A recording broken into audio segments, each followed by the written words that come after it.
ஆண்டு கொண்டருள்பவன் கழுக்கடை தன்னை கை கொண்டு அருளியோ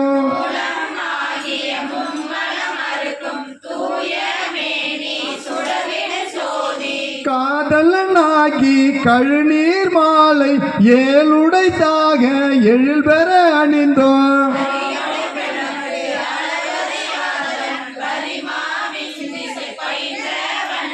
மீண்டு வார வழியருள் புரிபம் பாண்டி நாடே பழமதியாகவும்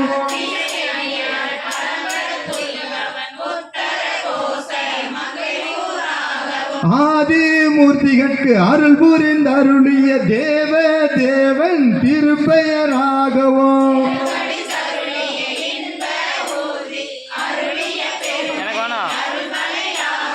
எப்பெரும் தன்மையும் எவ்வளவு திறமோ அப்பரிசதனால் ஆண்டு கொண்டருளி